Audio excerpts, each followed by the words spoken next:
Phone shopping కేసులో కీలక పరిణామం చోటు చేసుకుంది. కేసీఆర్ కు మరోసారి సిట్ నోటీసులు జారీ చేసింది. కేసీఆర్ విచారణకు సిట్ అధికారులు డేట్ ఫిక్స్ చేశారు. ఫిబ్రవరి 1న అందుబాటులో ఉండాలని తెలిపింది సిట్. ఆదివారం మధ్యాహ్నం 3 గంటలకు కేసీఆర్ ను విచారించనున్నారు. ఫోన్ షాపింగ్ కేసు విచారణను ఎర్రవల్లిలోని తన ఫామ్ హౌస్ లో నిర్వహించాలని కోరిన బీఆర్ఎస్ అధినేత మాజీ సీఎం కేసీఆర్ విజ్ఞప్తిని సిట్ తిరస్కరించింది.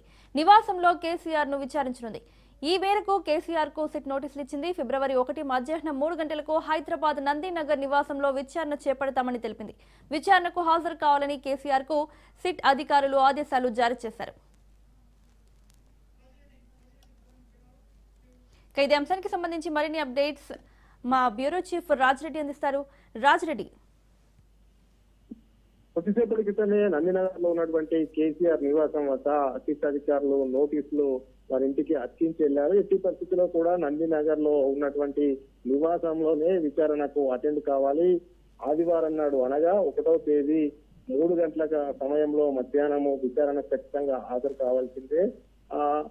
పోలీస్ స్టేషన్ పరిధిలో ఈ యొక్క విచారణ ఖచ్చితంగా జరగవలసిందే. అందులో భాగంగానే ఏదైతే అడ్రస్ ఉందో ఆ అడ్రస్ కి మేము నోటీసులు ఇచ్చాము. అందులో భాగంగానే నందినగర్ అడ్రసే రికార్డ్ అయి ఉన్న దృష్టిలో ఆ ఇంటిలోనే విచారణ జరగాలి. అంతేకాకుండా పోలీస్ స్టేషన్ పరిధి ఏదైతే ఉంటుందో ఆ పరిధిలోనే విచారణ జరగాలి అనేది కూడా సిట్ చెప్తున్నటువంటి పరిస్థితి. ఆ నోటీసులో కూడా అదే అంశాన్ని పేర్కొన్నారు.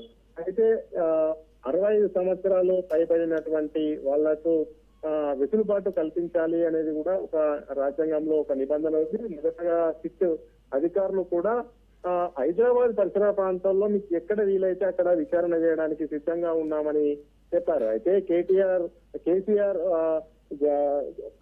మున్సిపల్ ఎన్నికలు ఉన్నటువంటి తరుణంలో మేము ఇప్పుడు విచారణకు హాజరు కాలేము, కాస్త గడువు కావాలన్నారు. అయితే సిట్ మరోసారి ఈ నెల 1వ తేదీన అంటే ఫిబ్రవరి 1వ తేదీన విచారణకు హాజరు కావాల్సిందే. అది కూడా నందినగర్ నివాసంలో విచారణకు హాజరు కావాలని నోటీసులు ఇంటికి అర్పించారు. మరి కేసీఆర్ ఎలాంటి నిర్ణయం తీసుకోబోతున్నారు అనేది కూడా సర్వత్రా ఉత్కంఠ అయితే నెలకొంది.